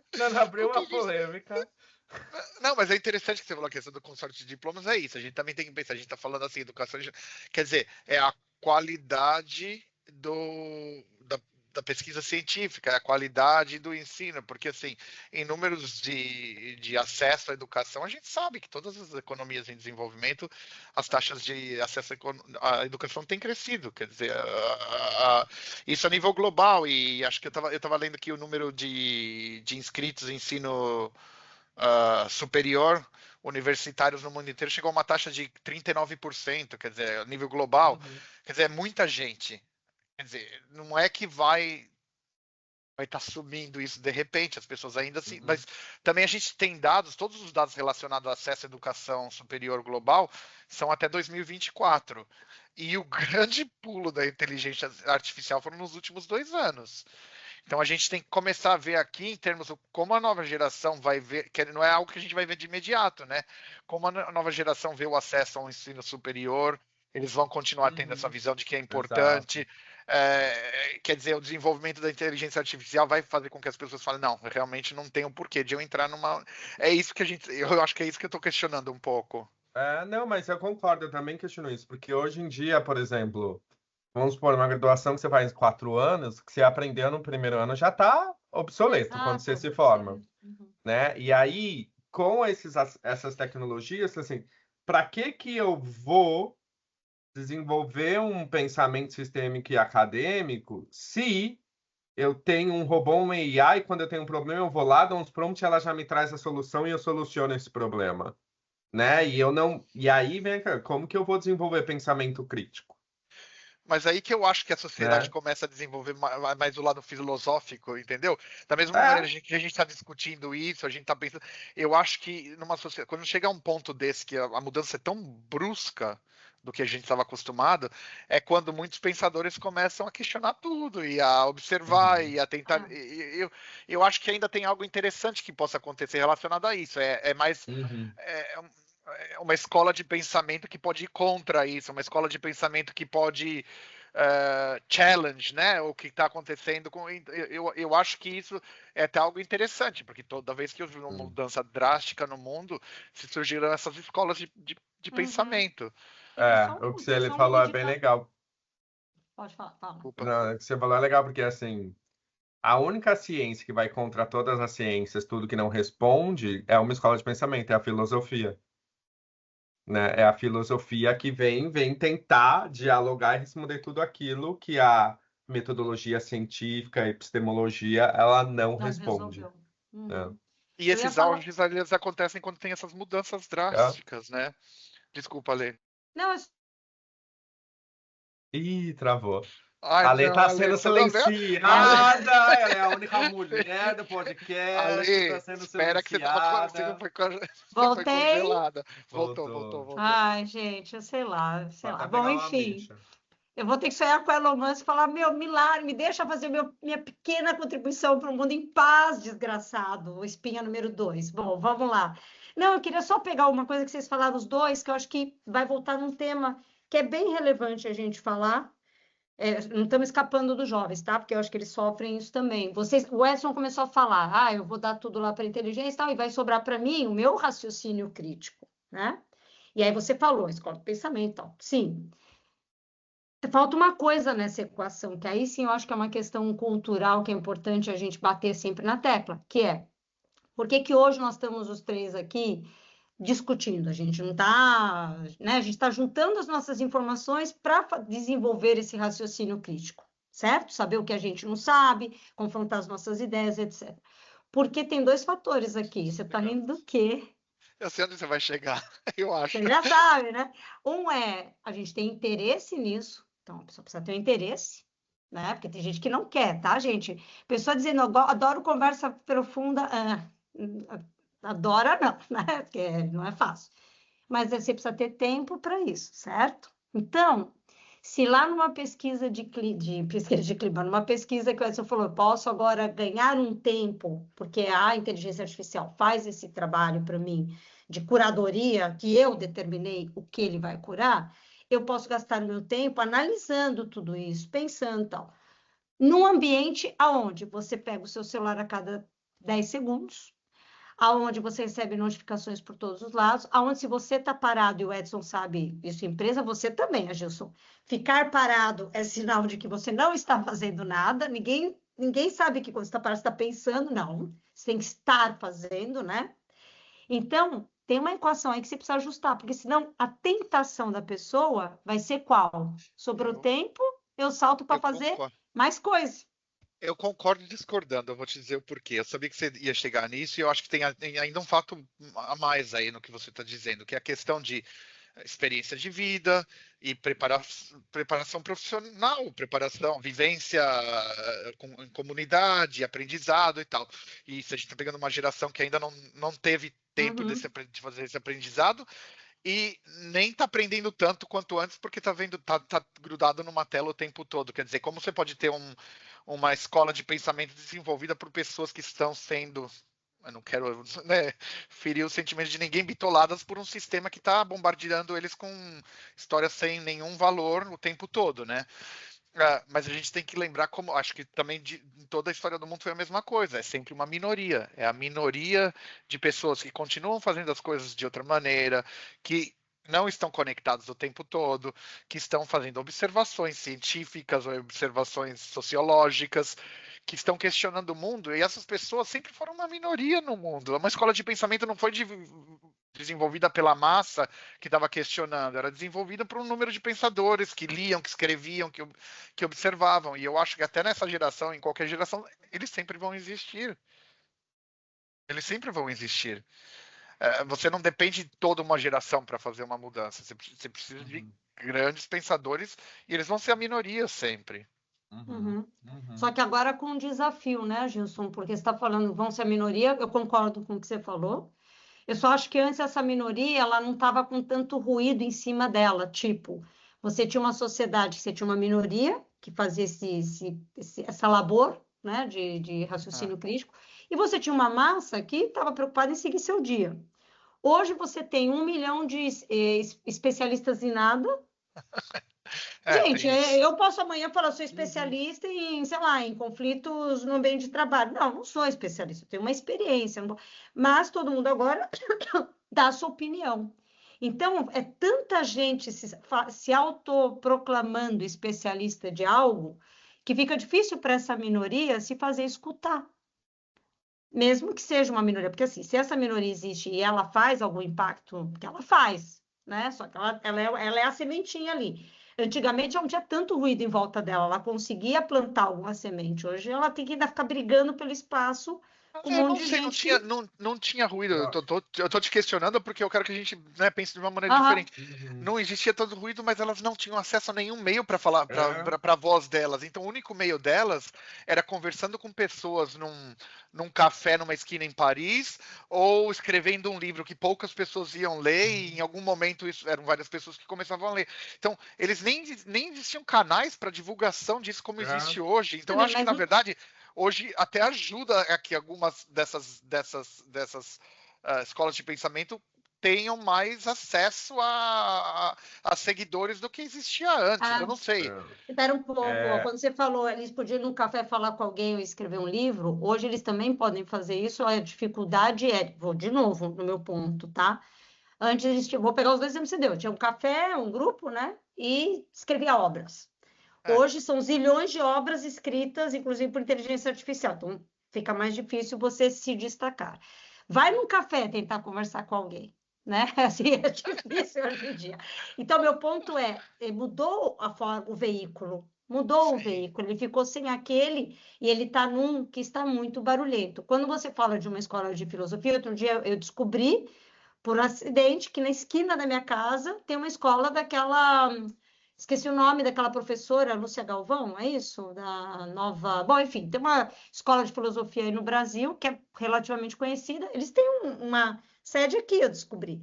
Sim, ela tem uma turma enorme aqui formando, mas por quê? Porque são pessoas que são a minoria, na verdade, são pessoas que já têm um interesse, como o Edson, você e eu, de, putz, eu buscaria isso, eu proativamente eu buscaria, eu não Sim. esperaria uma sugestão do feed para mim, é uma coisa que eu quero buscar, mas existiu ali um interesse genuíno inicial, entende? Meu Eu não ponto sei, é, eu tô te entendendo, mas eu concordo, mas eu ainda acho que o barulho sempre existiu, ou ele existiu É, de uma maneira ou outra, ou o barulho era por falta de meios para você divulgar a sua ideia, então isso é um barulho, quer dizer, a inexistência de ruído também é um ruído, né? De é, alguma maneira, porque você não consegue transmitir a sua mensagem porque é um vácuo. Ah, é, e eu acho que da mesma maneira que muito ruído também é um investimento, mas eu acho que nós sempre vamos achar uma maneira da mensagem atingir um é, chegar. grupo de eu pessoas. Eu acho. ainda acho. Eu concordo com a Gilson. Acho que dependendo da época, você vai ter barreira diferente. Tinha época que você não podia falar, era ditadura, né? Hoje, eu acho que a principal barreira é: isso é fake news ou não é? Uhum. Isso é verdade ou não é? Então, a gente, e a mentira, e a fake news, ela vem convincente, assim, ela Claro, vem cada vez com é bons mais difícil. argumentos, ela vem realista, que você questiona aquilo até mesmo que você sabe um pouco, né? Você não é especialista, mas você sabe um pouco, Você você junta um questiona, leque aí em tá. pé, Você mas questiona, fala, ué, Edson. Você É, questiona, eu questiono, a ag- Alessandra questiona. agora Muita gente quem não não, questiona. mas isso já agora não quem não questionava tem esse quando ficava aquelas pensamento crítico, mensagenzinhas de Facebook. Lembra aquelas mensagenzinhas? isso, Fulano morreu e todo mundo repassando, repassando, repassando. isso. Isso eu acho que isso também é desde que a humanidade é humanidade. Pouca gente gasta o tempo em checar. Hoje eu acho que a gente ganha tempo com a gente e gasta tempo checando se o que você viu realmente aconteceu, né? Ou se aquela pessoa realmente Isso, falou a aquilo naquele veracidade. momento. Acho que você vai adicionar um layer do que é verídico aqui, Ótimo, né? imagina se todo mundo Hum, estivesse só engolindo tudo que está sendo passado. Ainda bem é, que a gente tem que é, é, checar, porque imagina se. Mas é. eu não sei, Edson, se você concorda. Eu ainda acho que o ruído, existem maneiras da gente atingir ainda Ele existe. E eu concordo uma com parte da você. Foram população. pequenas pessoas que foram influenciando, né? Que nem tem o livro lá, The Tipping Point, né? Você tem os connectors, tem isso, né? E aí você pensa todos os movimentos, as revoluções, né? Da sociedade pós-moderna, não sei nem do mundo todo, mas assim, você sempre tem movimento social, há o ensino e pesquisa, né? E governo. Esses três pilares, eles andam junto para fazer qualquer movimento e fazer isso avançar. E são poucas pessoas e poucos que circulam nesses três que vai conseguir influenciar, ter o connector, o que toma a decisão e que fazem isso. Não é todo mundo. Eu acho que a maioria vai meio que de massa de manobra mesmo, né? Por isso que eu acho que esses três pilares, eles são importantes, né? Então, eu vou dar um exemplo bem pequenininho, né? Assim, mas, por exemplo, para uma pessoa trans, ela poder se autodenominar trans, ela ir num cartório hoje, sou trans e vou mudar, precisou ter um movimento muito forte dentro do Brasil, precisou ter pesquisa e artigo acadêmico, e aí para que Influenciando o governo. depois o governo mudasse a lei, que agora não existe mais laudo médico, nem psicológico, nem nada, que é da autodeclaração, que é uma das leis, né, das leis de direitos humanos aí do mundo, que seja autodeclarado, né, e que não precisa ter intervenção nem nada disso. Isso é uma lei da. Você falou que ela é global, então é uma lei das É, Nações a Unidas. gente tem os direitos humanos. E uma das leis de direitos humanos é o direito ao gênero. Esse é um dos direitos. E aí, um dos tópicos desses direitos é que a pessoa, se ela quiser fazer a transição, seja autodeclarado, que não precise de cirurgia, que não precisa ser mutilação, que não precisa ter teste psicológico, não precisa nada. E no Brasil, isso mudou em 2018, eu acho, se eu não me engano, que aí agora qualquer pessoa, ela pode ir com uns 18 anos, ela pode ir no cartório e pedir a mudança do seu gênero e a adequação do seu gênero. E se a pessoa não tem dinheiro, ela pode fazer isso gratuitamente em qualquer cartório, garantindo a sua proteção de dados. Então ela pode isso. Mas para isso precisou esses três pilares eles Uhum. se juntarem, né? Então Que o grande perigo é isso, né? Que você falou da questão acadêmica. Agora eu até te entendo antes, quando você falou da pesquisa científica. Esse que é o perigo da nossa sociedade, é as pessoas perderem o interesse, porque a tecnologia faz com que elas pensem que elas não precisam ir para uma universidade ou estudar mais Exato. profundamente sobre algo, ou governos deixarem de investir E aí, em educação, como a Argentina está fazendo com universidades exato, agora. exato. Aí que é o Aí é o E aí, lance, se né? você E pega, pensar. e aí, se você pega que os japoneses preferem conversinhas blá blá blá a conversas profundas, e pensando que isso chega, né, para cá como tsunami, fica as duas coisas, né? O desafio desse lado e a falta de interesse desse também. E pensar assim, né? E aí eu vou bem na nossa Constituição de 88, né? A LNDB, que é a Lei Nacional de Diretrizes e Bases. Estou tentando lembrar as coisas da Faculdade de Pedagogia, tá? Mas o Brasil ele tem três pilares quando ele trabalha educação: ensino, pesquisa e extensão. E esses três pilares eles foram decididos e trabalham junto. O ensino é você forma pessoas, né? A pesquisa você produz conhecimento. E a extensão é esse conhecimento, ele é aplicado na sociedade. Então, isso tem que ter junto. Então, esse é o modelo de desenvolvimento educacional que o Brasil escolheu em 88. E a extensão é, só dá um exemplo para mim, por favor, A do que seria. Embrapa, por exemplo, a Hum. Embrapa, pesquisa. né? Ela é uma instituição de ensino, de pesquisa e resolve. Ela cria tecnologia, ela resolve problema local de agricultura, de energia e o Brasil ele ganha mais autonomia, né? Uma tecnologia como o Pix, que hoje é falado, entre outras coisas, né? Então, quando eu falo desse ensino, ele é essa tríplice entidade da LNDB, educação, Pesquisa. ensino, pesquisa e extensão, né? E, claro, na teoria, na Constituição é muito perfeito. A gente sabe que para isso tem muita falta de investimento, quantos professores são sobrecarregados, enquanto que a parte de pesquisa, infelizmente, no Brasil, ela só concentra em universidade pública, ela não vai para a universidade particular, né? E aí isso ela perde pouca conexão com o mercado. Eu acho que se a gente romper essa barreira, ainda tem uma chance aí de sobreviver a todas essas mudanças e agilidades, né? Mas assim, é um modelo muito bom. Que ele precisa é que ele funcione, que essas conexões ela aconteçam. Ou que você Ué, quando tenha você fala. governantes que queiram continuar a apoiar, né? Isso que está na Constituição. Eu acho Exato, que a lei falou exato. algo, desculpa, Lei, você falou algo interessante, que existe a questão das pessoas hoje, né, na pesquisa do Japão, de ficarem brincando com infantilidades ao invés de conversar. No Brasil, que a atividade de estudar é a número 9 numa lista de 10. Aí isso começa a mostrar, por isso que a gente está falando daquele cenário um pouco terrível do futuro, onde isso claramente mostra que a sociedade está divergindo para algo de não ter interesse, De alienação, né? de alienação, de não ter Mas sabe por que é interesse. fácil chegar aí? Quando você mostra uma coisa é você ter uma cenourinha perto, outra coisa é você ter a cenourinha lá no Chihuahua, né? Então, assim, se eu tenho interesse médio, mas está aqui, olha, né? Veja isso aqui, vai aqui, tem esse caminho, você vai. Quando eu olho para o meu universo e digo que 69, sei lá, 70% das pessoas jovens não conseguem ver um futuro, quando eu vejo que tudo que está ao meu redor parece o fim do mundo, né? Os cavaleiros do apocalipse chegando, qual que é a gente começou a nossa conversa hoje falando isso, quero que acabe logo para eu ver o próximo capítulo, né? Então é muito mais fácil você alienar. Porque uma coisa é você dar para a pessoa uma sensação que ela tem um certo controle sobre a vida dela, sobre o que ela vai aprender.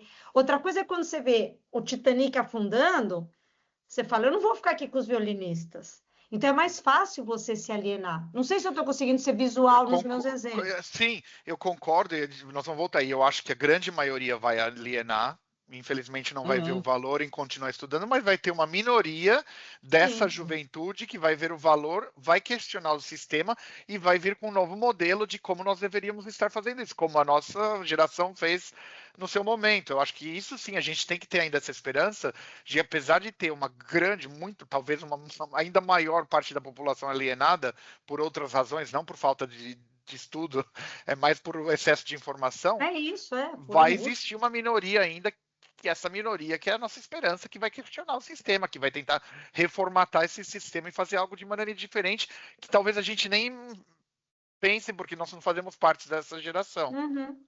Vou É, fazer uma pergunta para o Edson. Edson, quando você falou os recursos, eu não sei se eu entendi bem, os recursos de pesquisa vão mais para universidades públicas, não vão para as tá? privadas, e aí está Não distante. recurso, não recurso. Hoje, quem faz São as pesquisa públicas, são as não as públicas. privadas. Aí você falou, fica distante do mercado de trabalho. A É. minha pergunta é, dentro da pública, estou abstraindo aqui, tá? Mas dentro da pública, por que que ela estaria distante do mercado de trabalho? Ela também não tem acesso ao mercado de trabalho, às informações sobre o mercado de trabalho? Ela não poderia Ah, fazer algum tipo de parceria com alguma ela privada, se fosse o pode, caso? eu acho que pode e deve. Só que isso hoje, eu vou dar um exemplo da onde eu estudei.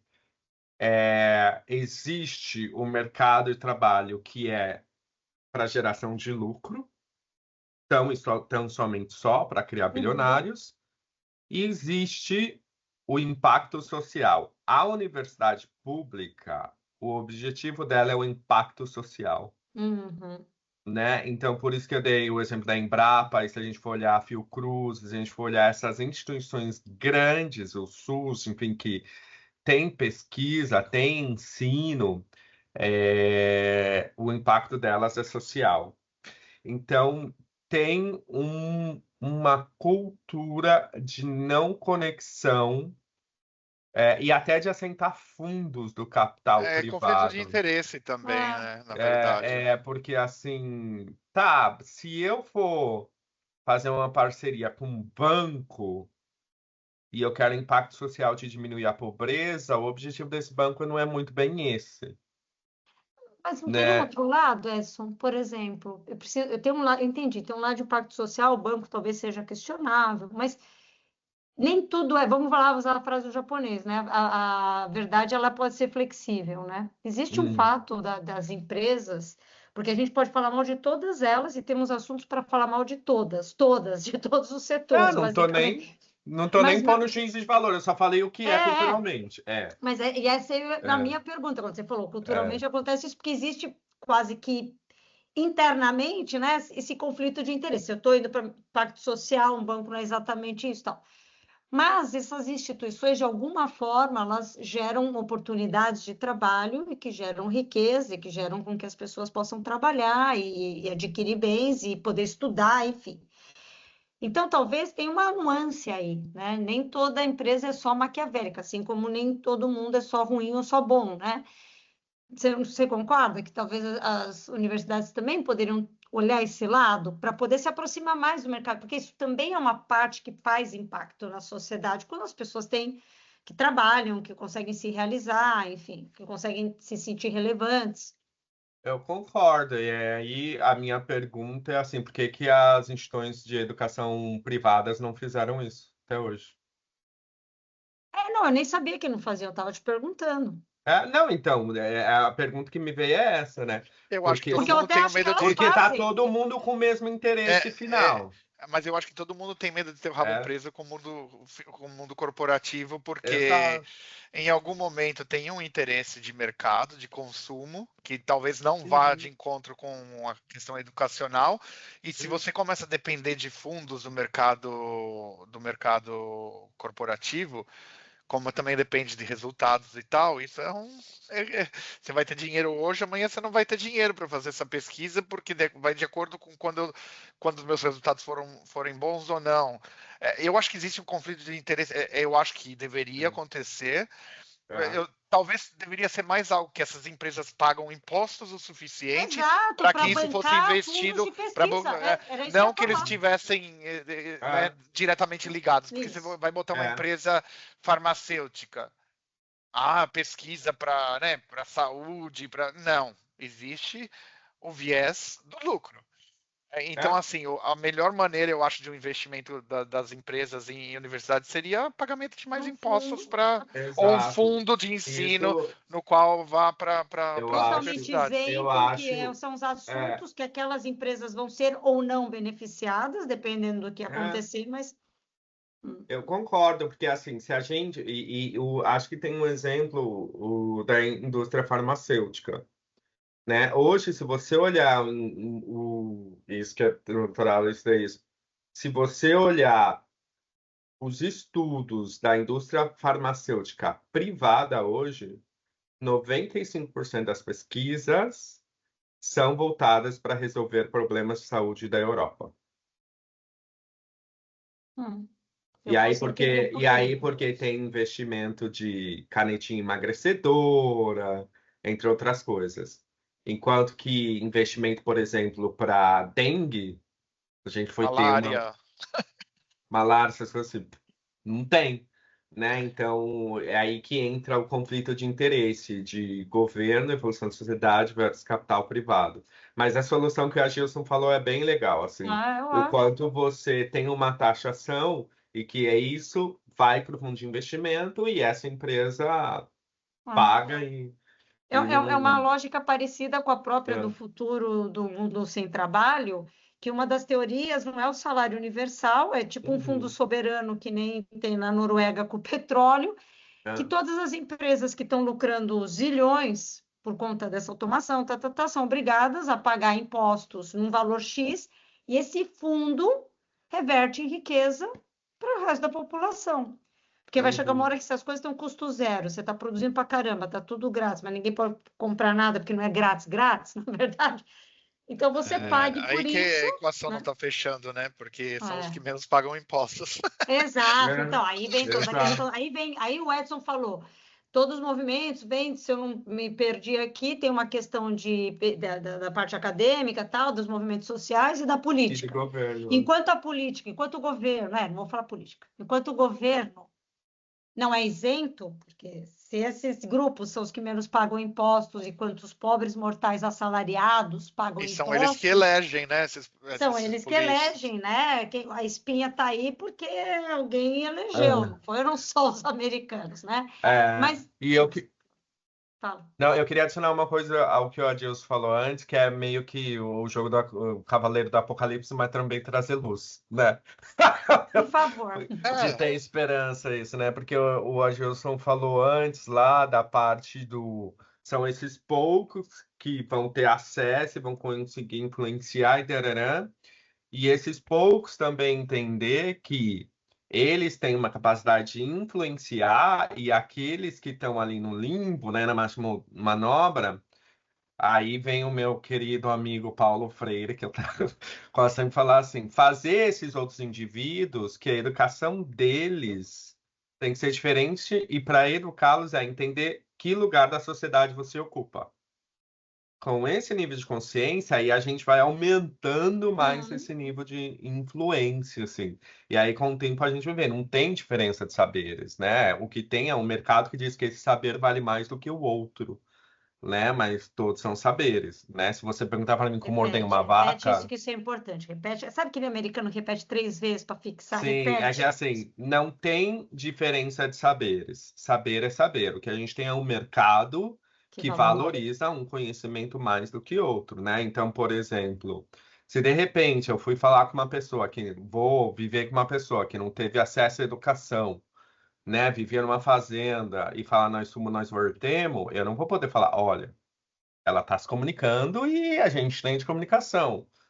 Eu posso ter um conhecimento de uma gramática considerada correta, barará, mas se precisar ordenhar uma vaca, é essa pessoa que vai saber, e né? ela vai Mas ter o por dom da observação, ela vai ter o dom isso, ela vai ter outros existem outros saberes. dons Entender que a é natureza. exatamente. E aí, por exemplo,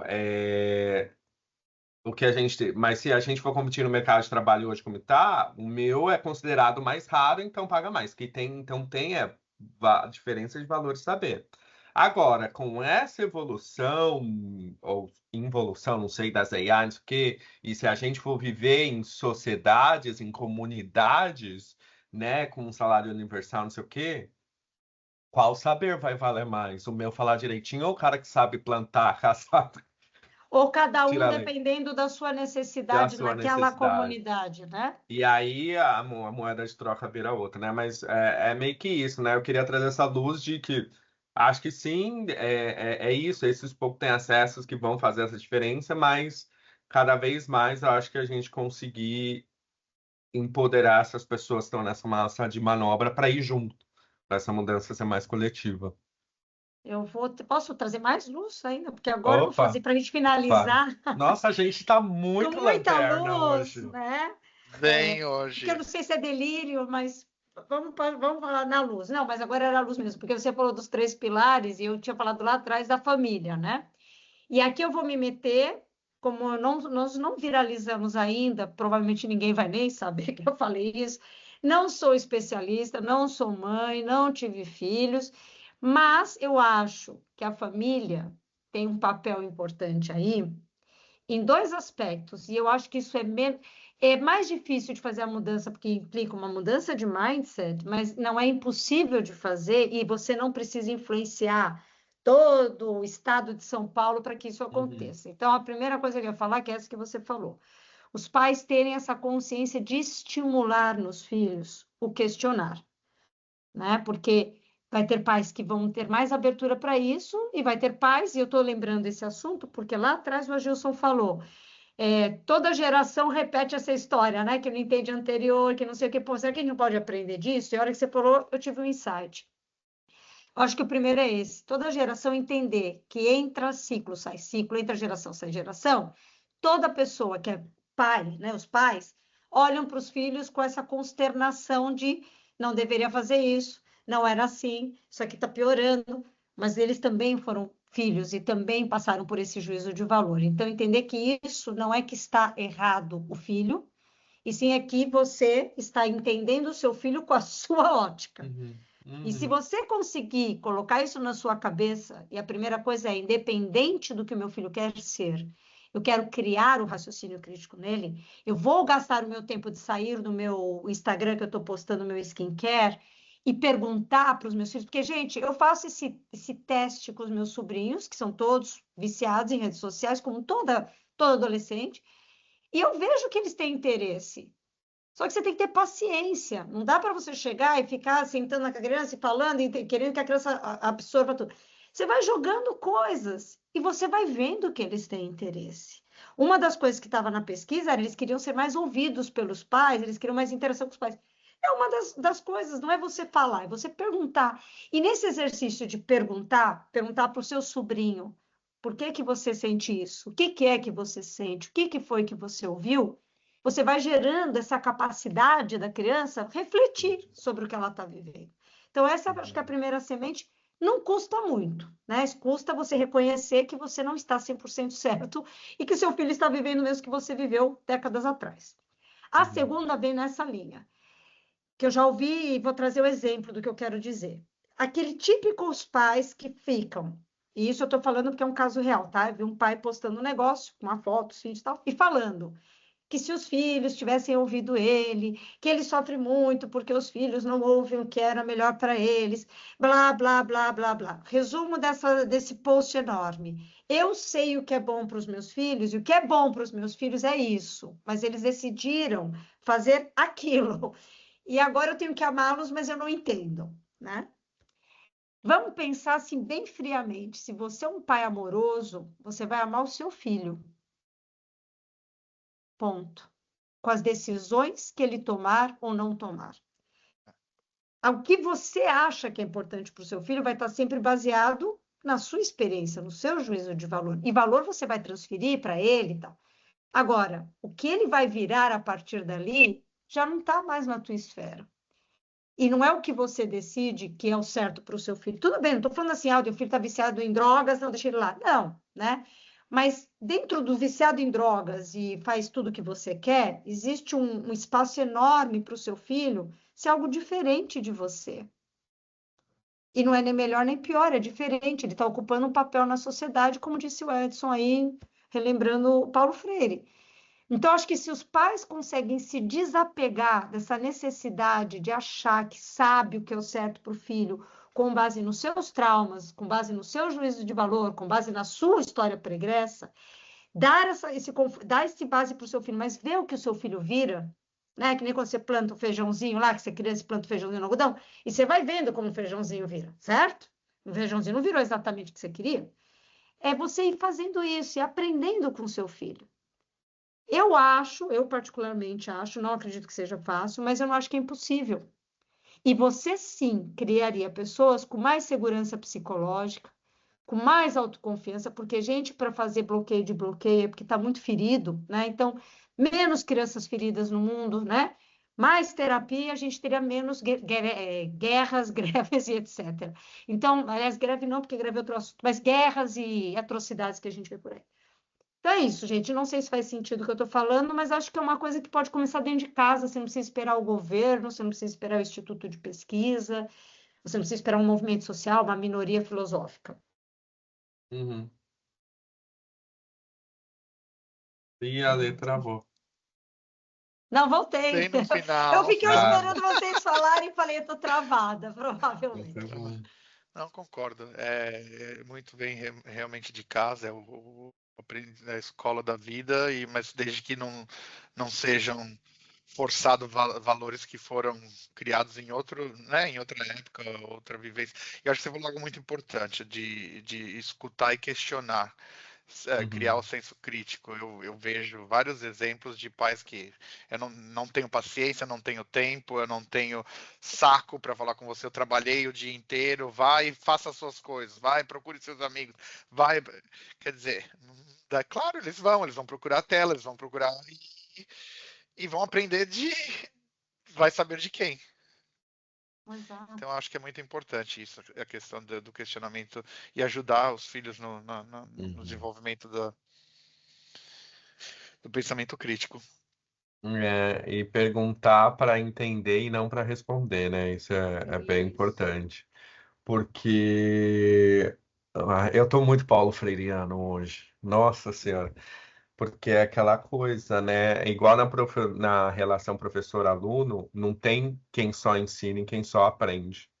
Né? Então, nessa paternidade, maternidade, você está aprendendo, porque tem alguém que tem outros estímulos, que tem outra forma de pensar, que vai crescer numa outra geração. Então, você vai aprendendo com ele. Quem sabe, assim, dessa maneira, essas gerações vão se conectando ainda mais, né? A gente vai entendendo, né? Acho que pode ser por aí, e que a gente tenha menos pessoas que criem bloqueio do bloqueio.